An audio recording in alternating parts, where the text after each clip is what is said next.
El discurso del presidente pronunciado el domingo anunciaba el inicio de la desescalada en la República Dominicana.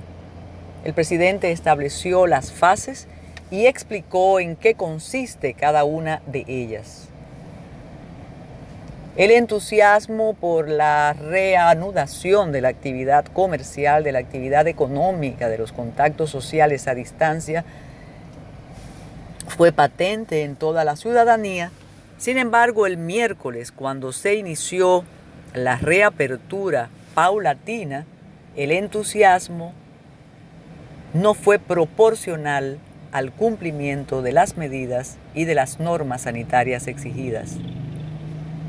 La estación del metro de Santo Domingo fue ejemplo de lo que no debemos volver a hacer y de lo que jamás debió hacerse.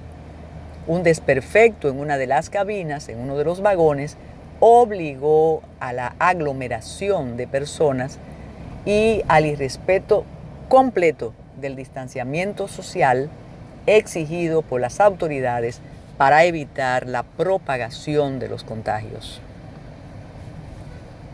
Fue evidente el uso de mascarillas, el uso de guantes, que necesariamente no es una exigencia de las autoridades de salud, pero el distanciamiento social, no solo en el incidente ocurrido en el metro de Santo Domingo, sino en otros lugares públicos, no ha sido cumplido de la manera exigida.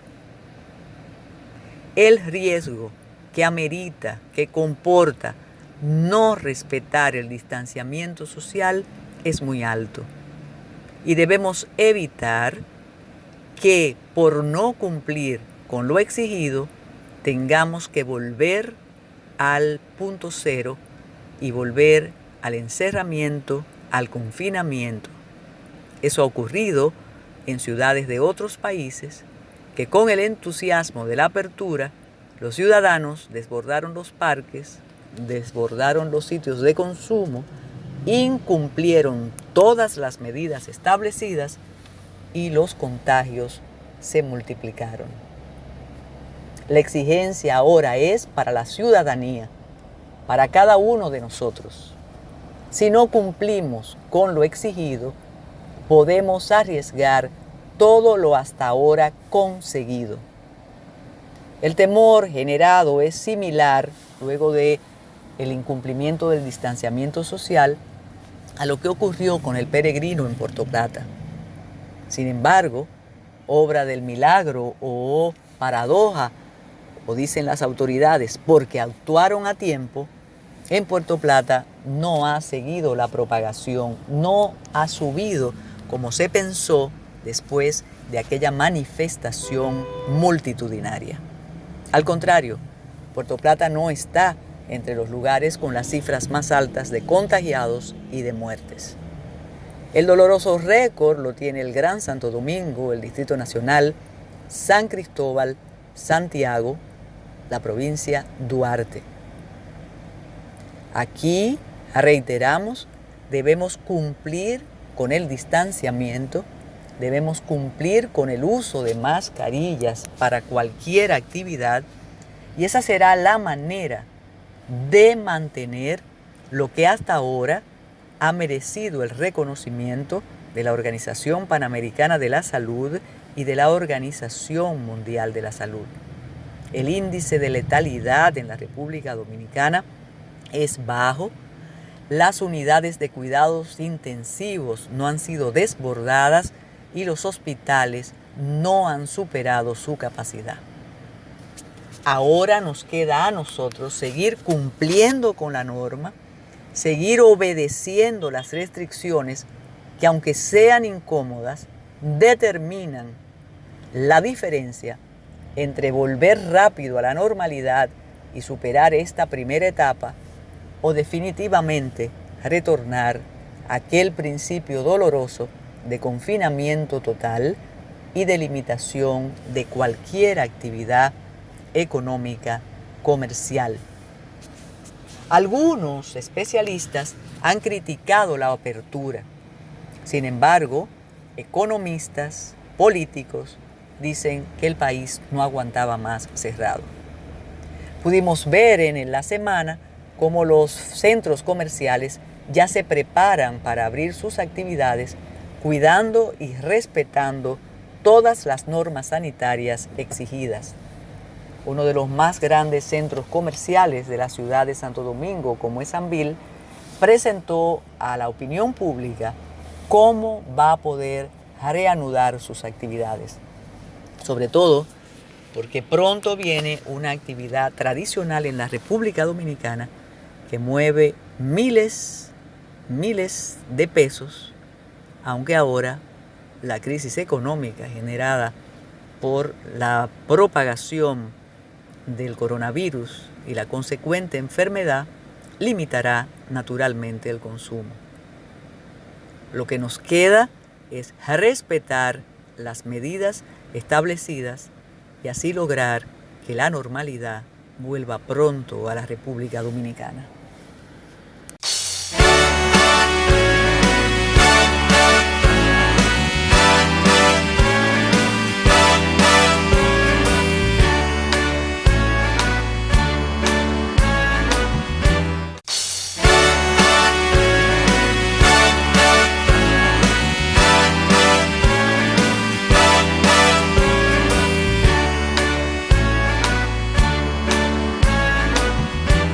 Y el Pleno de la Junta Central Electoral sostuvo el viernes una reunión virtual con los secretarios de las Oficinas de Coordinación de Logística Electoral del Exterior, las OCLE, conocidas por sus siglas, con la finalidad de dar seguimiento y evaluar los avances en los trabajos en las distintas demarcaciones y realizar un levantamiento del estado actual en cada demarcación luego de las alteraciones que se han derivado de la pandemia de COVID-19.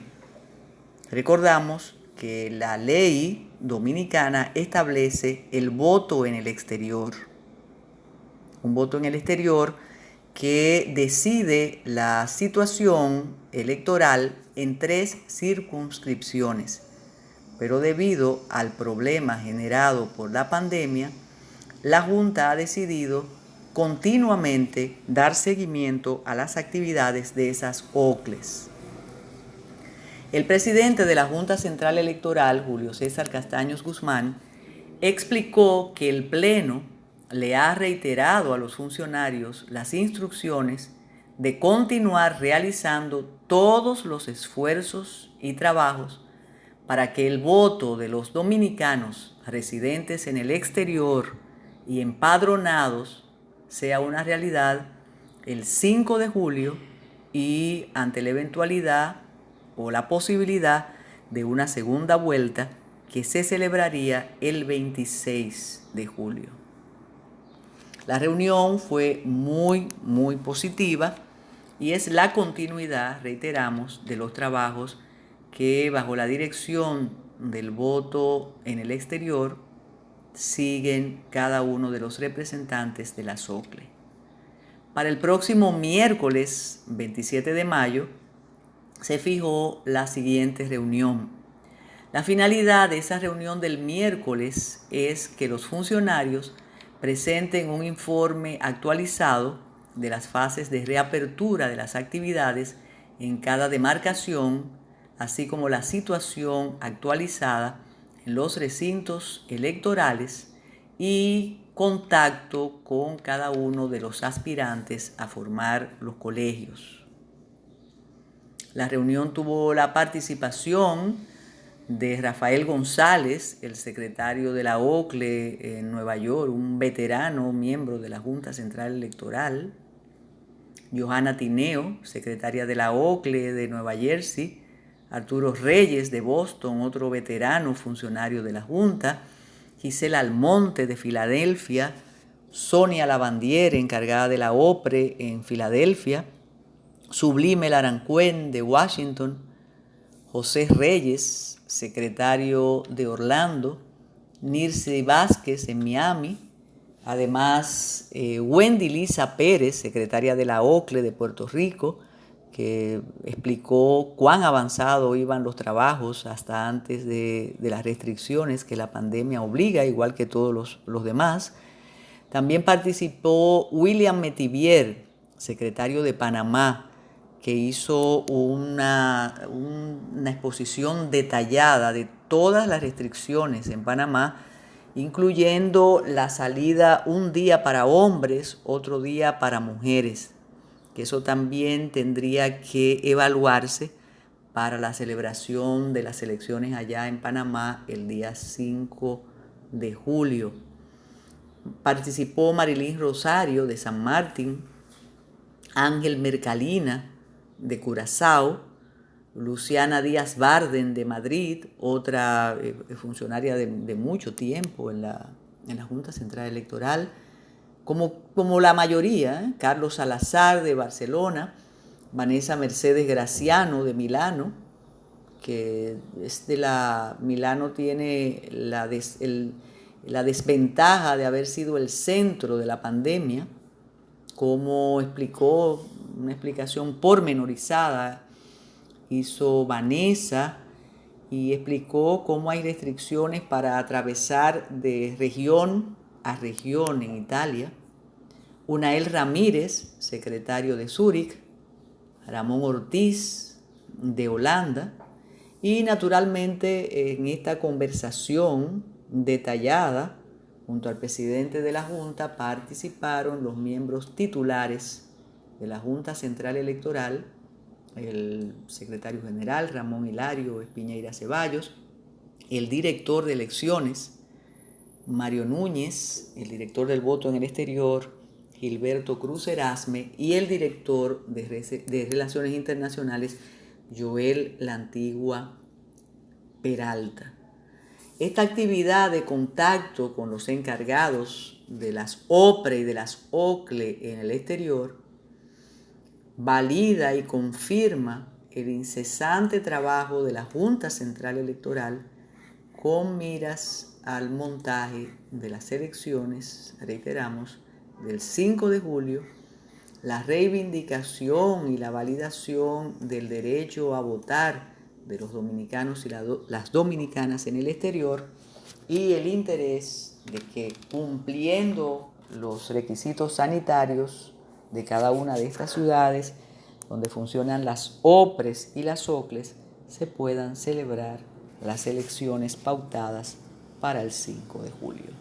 Continuamos con Metrópolis.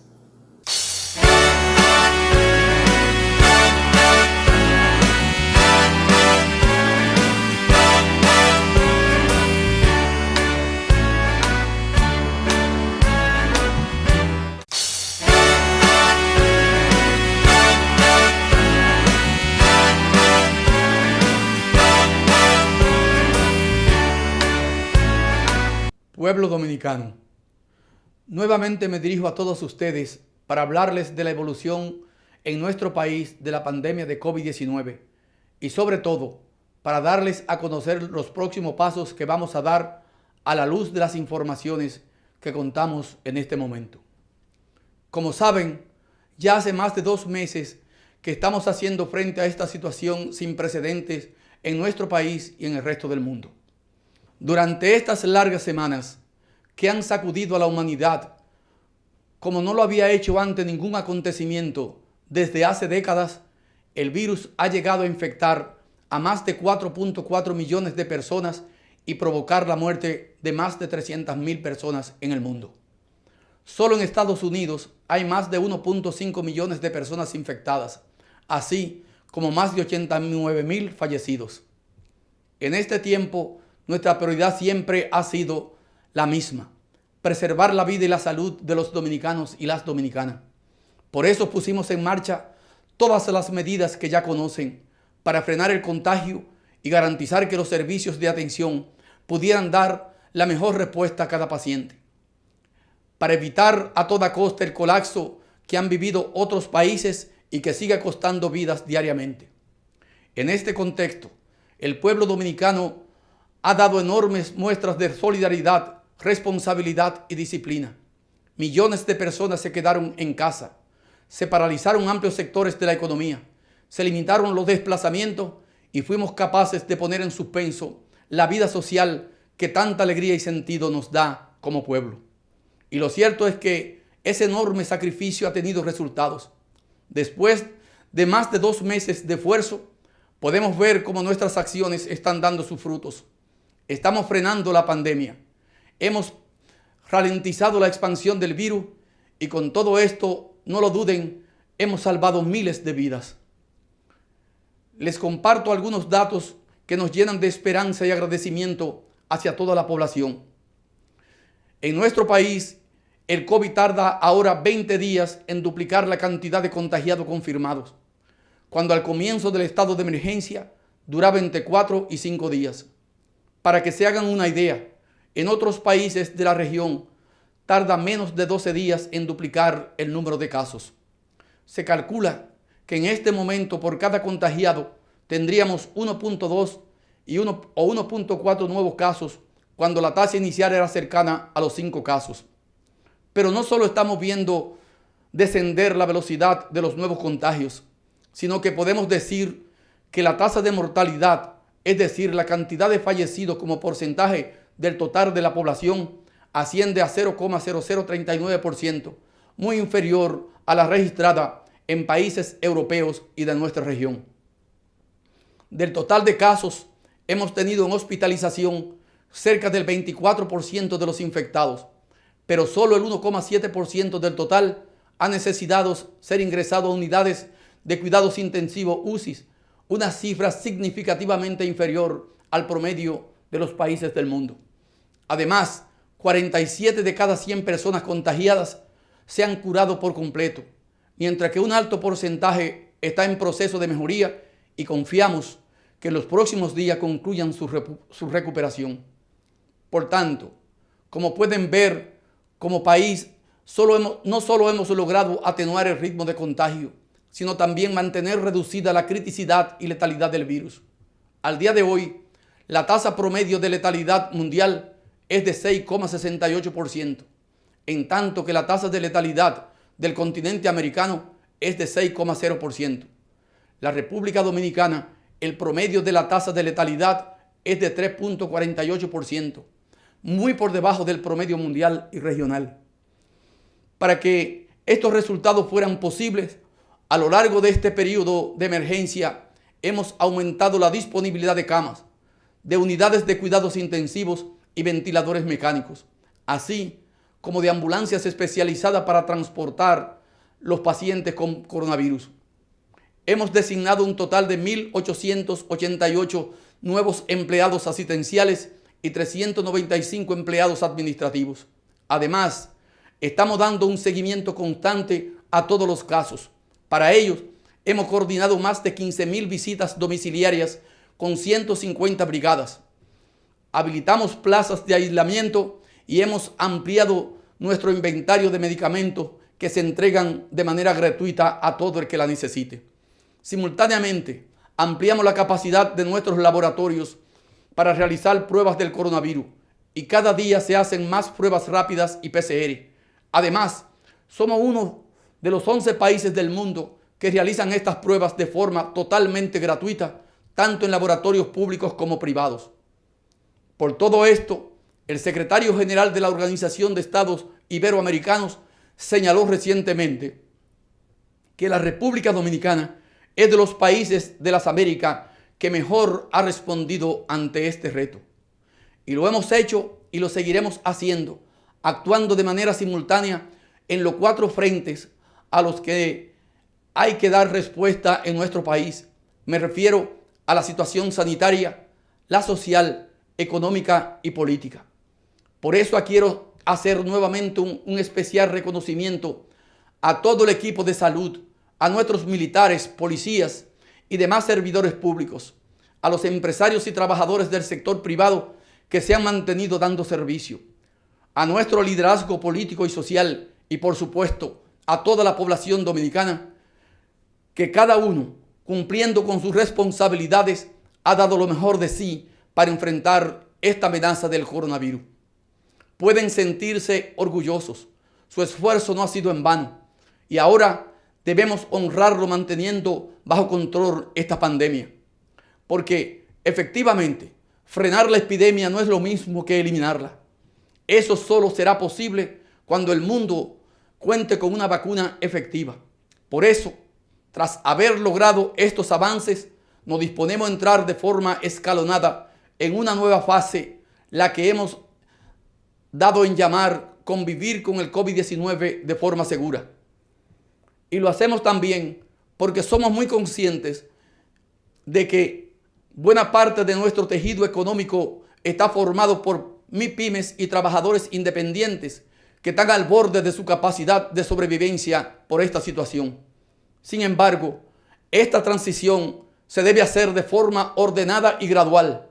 Por eso, durante las próximas semanas, seguirá siendo necesario mantener el estado de emergencia. Y en este sentido, tras obtener la aprobación por parte del Congreso de la República, he firmado el decreto que amplía por 15 días el estado de emergencia en todo el territorio nacional. Asimismo, les informo que el gobierno ha hecho llegar al Poder Legislativo el cuarto informe de gestión del estado de emergencia, donde están consignadas todas las acciones realizadas en el último periodo. De la misma forma, firmé el decreto que extiende el toque de queda por 15 días adicionales. Y quiero anunciar que el horario de este toque de queda será a partir del lunes 18, de lunes a sábado de 7 de la tarde a 5 de la mañana y los domingos a partir de las 5 de la tarde hasta las 5 de la mañana. Antes de pasar a explicar las fases de la desescalada, es importante señalar que cada paso que demos dependerá estrictamente del comportamiento que muestre el anterior. Entre una fase y la siguiente nunca habrá menos de 14 días, tiempo suficiente para observar el desarrollo de la fase anterior y su impacto en la crisis sanitaria. Es decir, si la fase 1 no se cumple con responsabilidad, no podremos pasar a la fase 2. Además, debemos tener en cuenta que aun si vamos avanzando en la apertura, durante todas las etapas que vendrán, debemos mantener en todo momento lo que se ha denominado primer y segundo nivel de prevención. El primer nivel incluye el distanciamiento físico, evitar aglomeraciones, uso obligatorio de mascarillas, tanto en el trabajo como en las calles o en cualquier lugar público, además del lavado de las manos. Recordemos que ninguna otra medida reemplaza o elimina la necesidad de estas precauciones. Estas son rutinas que deberán acompañarnos siempre en nuestra vida diaria. Se trata de un cambio cultural necesario que no tiene por el momento marcha atrás. El segundo nivel de prevención es la cuarentena voluntaria para la población de mayor riesgo. Esto quiere decir que deberán permanecer en sus hogares los mayores de 60 años y los pacientes crónicos o con enfermedades de alto riesgo. Este segundo piso tampoco guarda relación con las medidas de desescalada y debe ser permanente mientras no termine el brote de coronavirus. Estas medidas de prevención son las que nos permitirán iniciar de manera escalonada y segura la esperada reactivación de los sectores económicos. A continuación les informo, ahora sí, de las nuevas medidas que comenzarán la próxima semana. El gobierno ha previsto 4 fases de desescalada. En concreto, el próximo miércoles 20 de mayo se pondrá en marcha la primera fase. En esta se permitirá operar parcialmente a las empresas de acuerdo a su tamaño y al número de empleados. Así, en las microempresas que pueden tener hasta 10 empleados, podrán trabajar hasta 5 empleados o no más del 50% de su personal. En las pequeñas, que son aquellas de entre 10 y 50, podrán trabajar un mínimo de 10 personas o no más del 50% de sus empleados. Mientras que las empresas medianas y grandes deberán operar con un máximo del 25% del personal en la primera fase. Por su parte, el sector público comenzará a laborar también con el 50% del personal, quedando autorizados los incumbentes de las diferentes instituciones a incrementar ese porcentaje si las necesidades así lo demandan. Informamos también que a partir de la misma fecha comenzará a operar únicamente el transporte público estatal, es decir, el metro, teleférico y ONSA, en horarios de 6 de la mañana a 6 de la tarde. Este transporte operará aproximadamente al 30% de su capacidad y el uso de mascarillas será obligatorio en todo momento.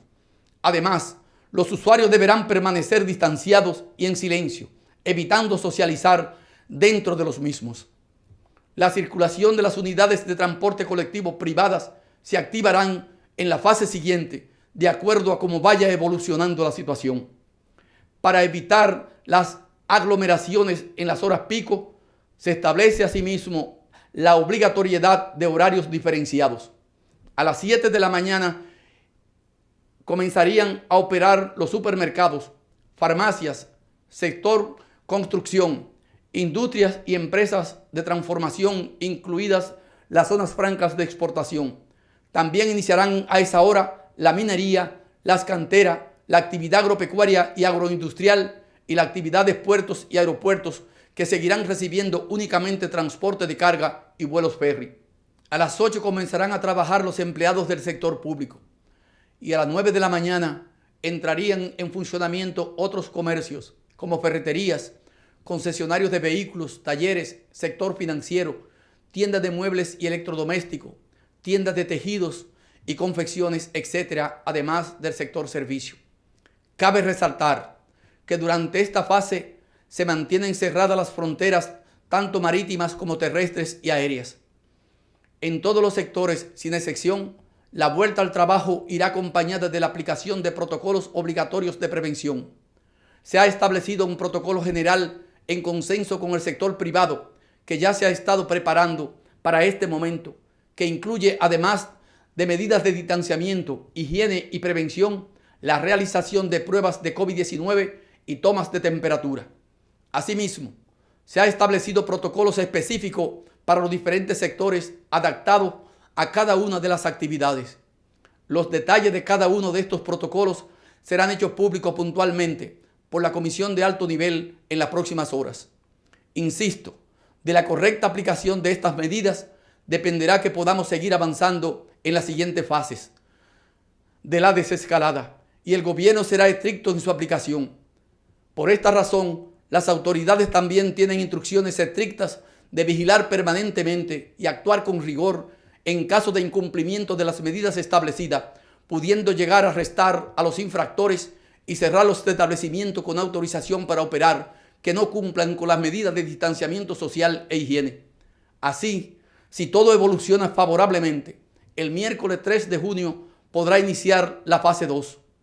Cabe resaltar que por el momento se está contemplando únicamente el regreso al trabajo, pero aún no estamos en condiciones de hablar de una fecha de reapertura para las actividades que involucran alta densidad de personas. Por tanto, no se abrirán aún los espacios de entretenimiento o recreación como cines, teatros, gimnasios, eventos artísticos, deportivos y culturales, así como marchas, mítines y caravanas, plazas comerciales, juegos de azar y el sector hotelero, entre otros. Asimismo, los restaurantes continuarán abiertos para pedidos y entregas a domicilio. En cuanto a los centros educativos, permanecerán cerrados por el momento y deberá reunirse el Consejo Nacional de Educación para dictaminar las nuevas fechas del calendario escolar y establecer las estrategias a seguir para el futuro. Por su parte, el Ministerio de Educación Superior informará las disposiciones futuras para las instituciones de educación superior. En las próximas horas, la Comisión de Alto Nivel también explicará en detalle el contenido de las 4 fases de la desescalada. Dominicanos y dominicanas, entendemos que esta desescalada que ahora comienza contribuirá a aliviar la situación económica de cientos de miles de familias y a reactivar paso a paso la economía. Afortunadamente, logramos llegar hasta aquí sin cerrar completamente la actividad económica en nuestro país y entendemos que esto permitirá una recuperación más rápida porque siguieron funcionando sectores clave como el energético, combustibles, minerías, telecomunicaciones, la cadena completa de producción y distribución de alimentos, la cadena de producción y distribución de medicamentos y de manera parcial las zonas francas de exportación, todo el sector agropecuario, así como los puertos marítimos, entre otros. Sin embargo, Como también somos conscientes de que muchos hogares aún siguen en dificultades, hoy quiero anunciar nuestra decisión de seguir apoyando a la población. En este sentido, la Comisión para Asuntos Sociales, que está haciendo llegar alimentación a las familias más vulnerables, continuará haciéndolo al mismo ritmo. No dejaremos a esas familias solas, de eso pueden estar seguros. Asimismo, hemos decidido ampliar durante un mes más todos los planes de apoyo a los hogares. Es decir, que tanto el programa Quédate en Casa como el programa FASE continuarán activos durante el mes de junio. Además, en el caso del programa FASE, hemos decidido flexibilizar algunas disposiciones para poder apoyar a más trabajadores. Como quizás recuerden, hasta ahora, para que una empresa pudiera incluir sus empleados en fase 2, no podía tener un solo trabajador suspendido. Sin embargo, a solicitud de las asociaciones empresariales, hemos decidido que a partir del 1 de junio, una misma empresa pueda tener trabajadores suspendidos acogidos a fase 1 y trabajadores con contratos de trabajos activos acogidos a fase 2. Esta decisión se toma porque esperamos una recuperación de la demanda de bienes y servicios que permitirá aumentar la plantilla de trabajadores activos y revocar su suspensión. Así, gracias al alivio en los costos de nómina que supondrán estas ayudas, incentivamos que el trabajador vuelva a recibir su salario completo y a realizar su cotización completa a la tesorería de la Seguridad Social. En adición, hemos decidido incorporar al programa FASE en cualquiera de sus modalidades a los trabajadores de medios de comunicación, restaurantes, heladerías, centros de odontología y estética, empresas de seguridad privada y veterinaria, entre otros sectores. De igual forma, permitiremos que los trabajadores de las universidades puedan acogerse también a la modalidad de fase 2. Con los programas FASE y Quédate en Casa, hemos llevado apoyo a más de 2,3 millones de hogares dominicanos. Sin embargo, como nuestro objetivo sigue siendo que nadie quede en desamparo, hoy les anuncio un nuevo programa de apoyo a los trabajadores independientes o trabajadores por cuenta propia, PATI. El programa PATI está dirigido a esos trabajadores que día a día se ganan el sustento de sus familias en negocios independientes y que no han podido trabajar por las medidas de distanciamiento social impuestas por la pandemia. A esos trabajadores se les facilitará una transferencia transitoria mensual de 5,000 pesos a sus cuentas bancarias. Para ubicarlos, hemos identificado una base de datos de personas con esta condición y que tienen préstamos con el sistema financiero formal. Cabe señalar que al igual que en los demás programas creados para paliar la situación generada por el COVID-19, no recibirán el aporte del programa PATI aquellos trabajadores independientes elegibles que ya están siendo beneficiados por cualquier otro programa, especialmente por el programa Quédate en Casa. Amigos y amigas, si me lo permiten, quisieran dirigirme ahora a las decenas de miles de dueños de micros y pequeñas empresas que generan cientos de miles de empleos y que constituyen una parte fundamental del tejido económico dominicano. Sé que muchos de ustedes están pasando dificultades y preocupados por el futuro que se avecina. Por eso, hemos acordado con el Banco Central, la Superintendencia de Banco y la Asociación de Bancos Comerciales de la República Dominicana la constitución de un fondo de garantías al financiamiento para beneficiar a las micros y pequeñas empresas. Este fondo, junto a las demás medidas aprobadas por la Junta Monetaria, permitirá la canalización de decenas de miles de millones de pesos en préstamos a las micros y pequeñas empresas, tanto para refinanciar sus préstamos actuales en mejores condiciones como para tener acceso a nuevos préstamos especializados. Es decir, de esta forma no solo garantizamos recursos para las MIPYMES, sino que los obtendrán con tasas de interés más bajas. Este fondo, que contará con el apoyo técnico de organismos multilaterales, permitirá avalar una cartera de hasta 125.100 millones de pesos, compuesta por préstamos actualmente vigentes y préstamos nuevos dirigidos a las pequeñas y microempresas. En este esquema, el gobierno estaría dando avales por hasta el 50% de la cartera elegible, mientras que la banca estaría asumiendo el 50% restante. Podrán beneficiarse más de 210,000 micros y pequeñas empresas que tenían préstamos comerciales con calificación de A y B al 29 de febrero de este año y que pertenecen a los sectores de comercio, construcción, turismo, enseñanza, manufactura, transporte, almacenamiento y agropecuaria, entre otros.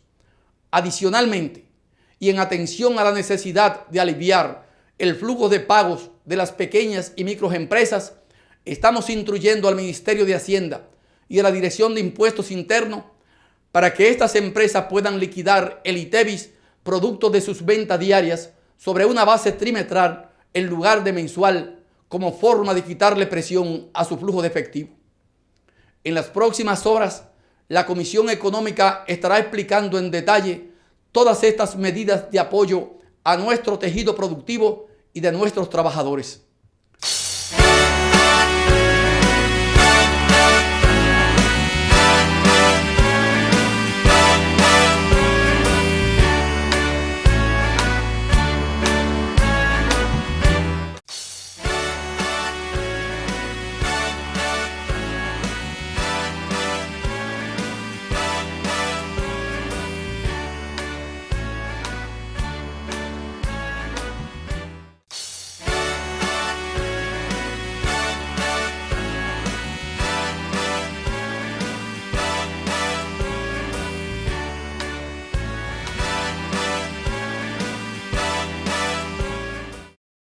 Buenas amigos de Ready para Exportar. En todo este tiempo de pandemia, de crisis, hemos estado viendo los diferentes aspectos que afectan el área económica. Hemos hablado de la economía mundial, hemos hablado de los sectores, hemos hablado de qué tienen que hacer las empresas en su entorno. Pero se nos ha olvidado un punto muy importante en el que tenemos que hacer énfasis, y es en las personas. No hay empresas sin personas, y nos hemos olvidado de detenernos y pensar qué está pasando y qué necesitamos nosotros para procesar todo esto. Y para hablar de ello tenemos a la psicóloga de la salud y psicóloga clínica, Maricécily Mora, profesora de INTEC, coordinadora de la maestría de Psicología de la Salud de INTEC, para que nos hable un poco cómo desde la psicología vemos cómo ha vivido la gente la pandemia. De repente un día amanecimos y teníamos que trancarnos en nuestras casas a trabajar, a vivir, a convivir y hacerlo todo de golpe. ¿Cómo estos meses, cómo estas semanas han transcurrido? ¿Qué tú has visto? ¿Cuál ha sido el efecto en la gente de esto? Bueno, así como las desescaladas van a tener etapas, así el encalamiento, vamos a decirlo así, en el proceso de pandemia, tuvo también sus etapas. La primera etapa fue naturalmente cuando ocurre algo de tal magnitud que amenaza todas las esferas de nuestra cotidianidad y de nuestra propia supervivencia. Este evento vital estresante supuso para la gente un gran esfuerzo de aceptación de lo que venía. Posteriormente vino un momento de educación en todas las maniobras de prevención para evitar el contagio y para evitar el desarrollo del COVID-19.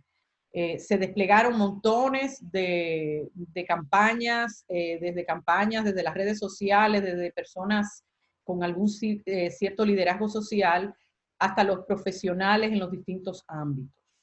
Sí es verdad que hubo quizás porque ha sido una experiencia nueva, la parte de recursos humanos estuvo más volcada en un primer momento en salvar la productividad de las instituciones, salvar la productividad de las empresas, porque también en el ámbito empresarial y económico, como tú bien decías al inicio, había y se prevé un impacto sumamente dramático.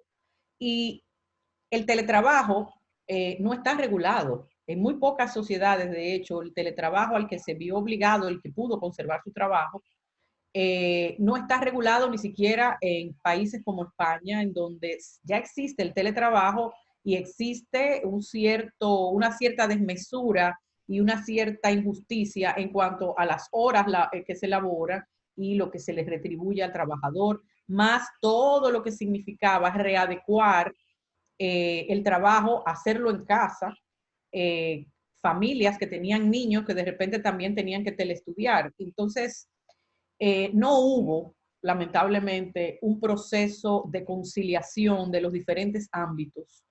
Y yo siempre he señalado en los distintos escenarios que he tenido la oportunidad de expresar mi pensamiento, que creo que como sociedad, esta pandemia nos cogió con las redes de colaboración muy poco activas.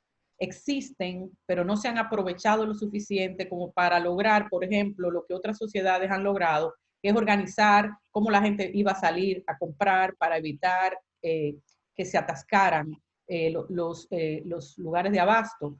No hubo un pacto social fuera de las medidas estatales que se tomaban, pero es una experiencia nueva y de repente el domingo, con el discurso del señor presidente de la República, se anunciaba que en muchos sectores iban a tener 2 días para readecuarse. No ha habido tiempo para esa readecuación. Y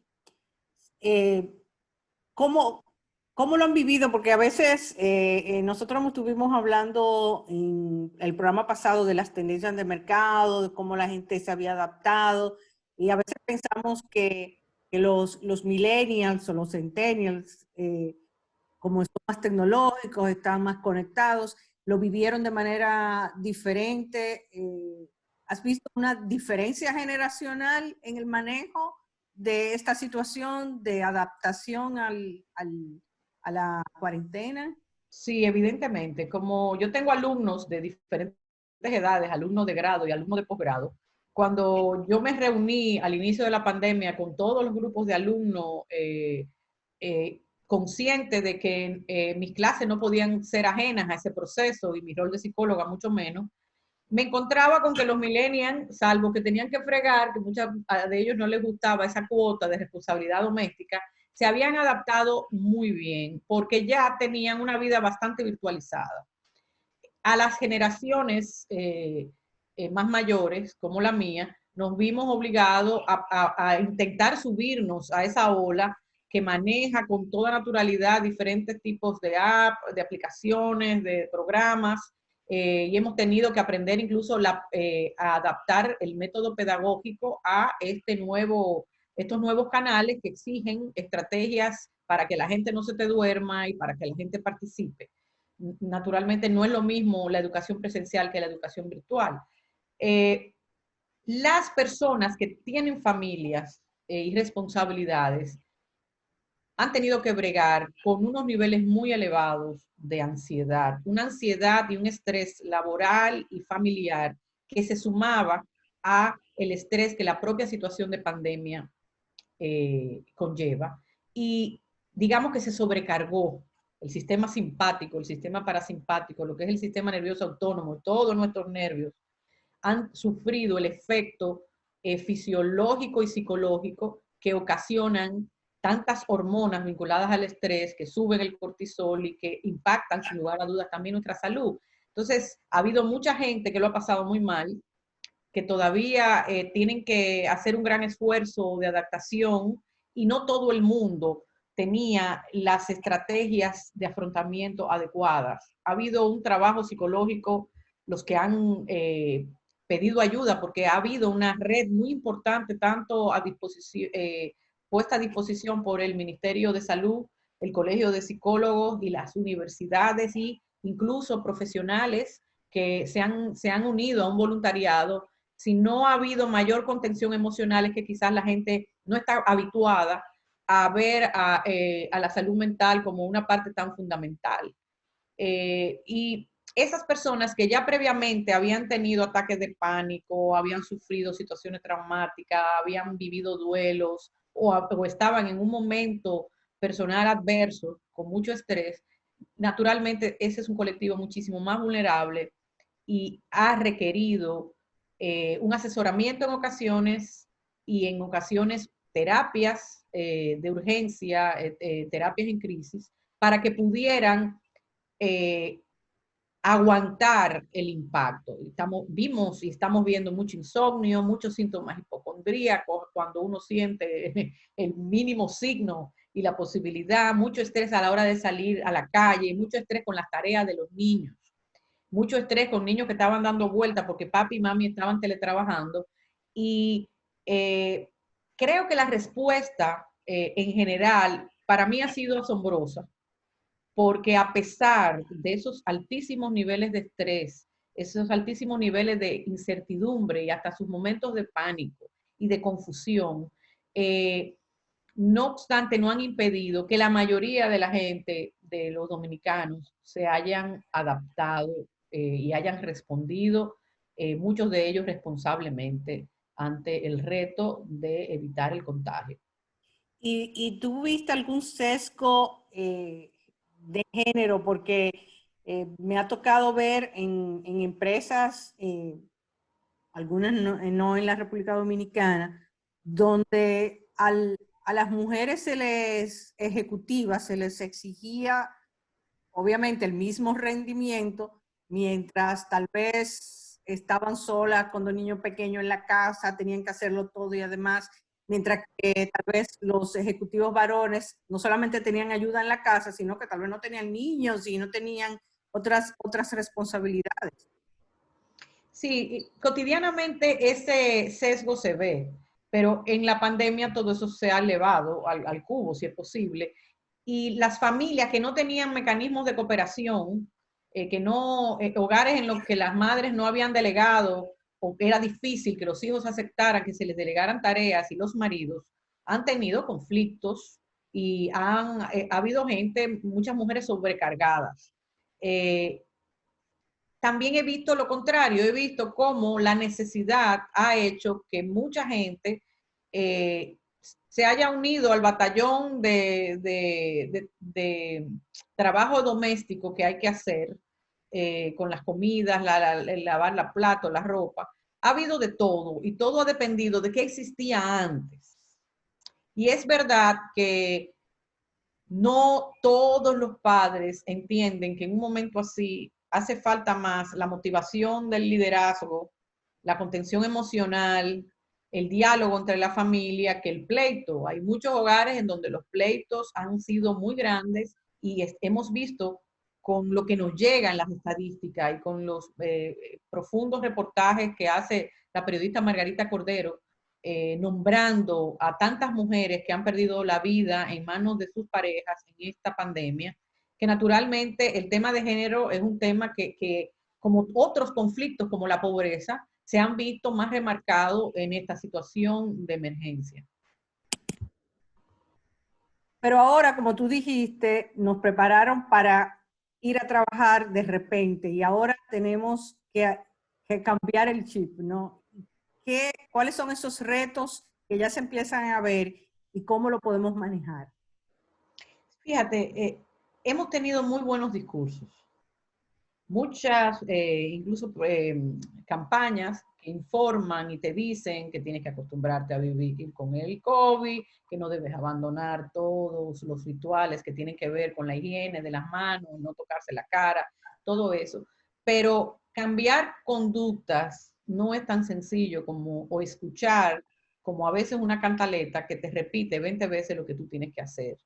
Y ha faltado una aproximación más pedagógica, más amigable, más empática, tanto durante la pandemia como ahora que sigue la pandemia y tenemos que volver a una normalidad laboral para mitigar los efectos de la crisis económica. Es entendible que tarde o temprano se produjera la desescalada. Es verdad que aquí se producen con indicadores todavía inquietantes, como en otras sociedades, como en Estados Unidos.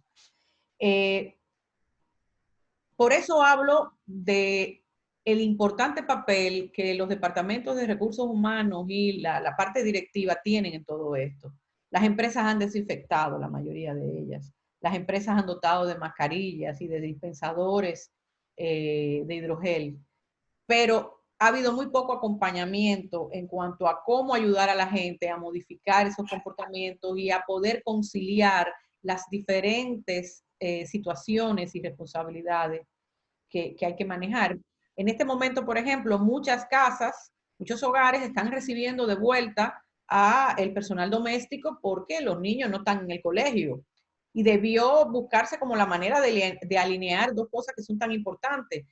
Porque además muchos padres están expuestos, los abuelos a hacerse cargo de los niños. Ya sabemos que juntar niños con ancianos o personas con mucho riesgo es peligroso porque lamentablemente contagian.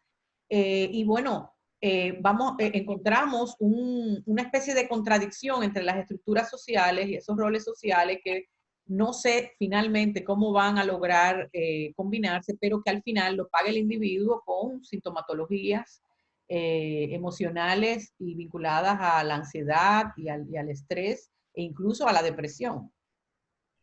¿Y qué deberían hacer los empleadores en este caso, o la gente que tiene su pequeña empresa y que también tiene que tomar esa decisión, pero está también entre esas dos aguas?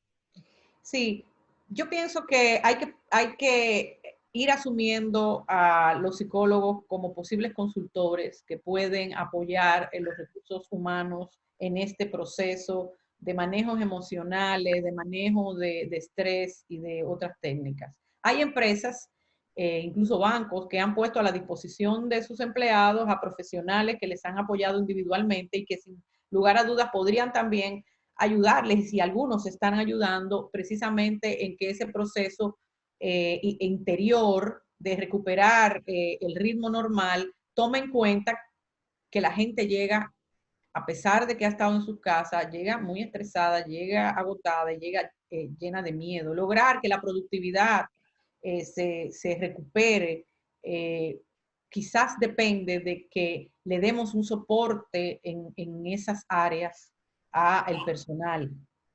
Es la hora de pensar en planes que ayude a la gente a poder procesar lo que ha pasado y lo que viene. Y bueno, no podemos dejar de, no tenemos mucho tiempo, pero no podemos dejar irte a una experta en psicología de la salud sin hablar del sector salud como sector. Nosotros en Ready para Exportar hemos hablado mucho del turismo de salud, que en estos momentos, por supuesto, como todo turismo, está detenido, pero que eventualmente resurgirá, pero tenemos a un sector médico que pues ha llevado la mayor parte o una de las mayores partes de esta crisis y que va a continuar llevándola. ¿Cómo se maneja esto? ¿Cómo no colapsan con esta? Porque si no, trabajar normalmente es estresante, estar en la profesión médica es más difícil.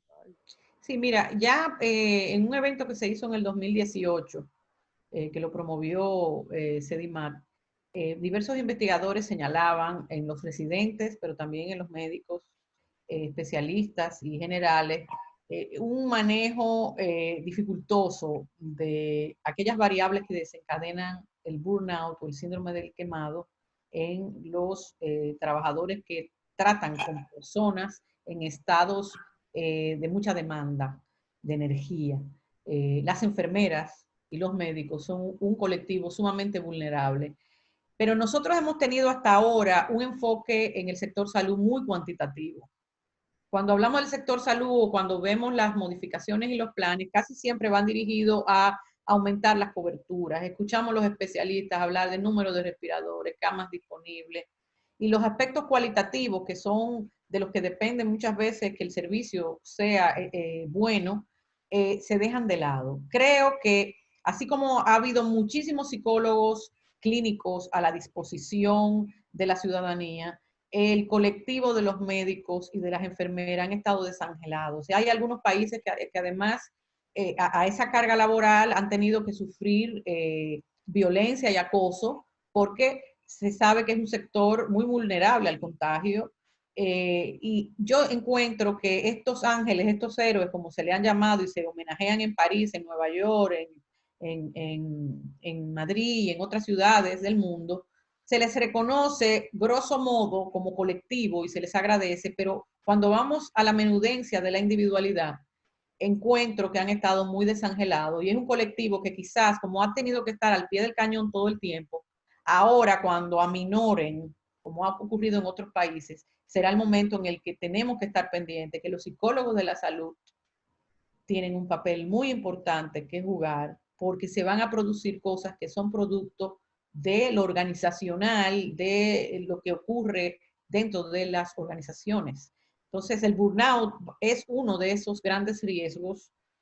Mucha gente quemada que va a necesitar que ahora seamos nosotros los que pensemos en ellos y los atendamos a ellos. Hay que ahora cuidar al cuidador. Y bueno, y eso es precisamente lo que hace, lo que se evalúa en esta maestría de INTEC de Psicología de la Salud, ¿no? Sí, la maestría surge, ya vamos a abrir el tercer grupo en agosto. Lo que busca es ayudar en el proceso de transformación del sistema de salud, que no estamos negando que se esté dando un proceso de transformación.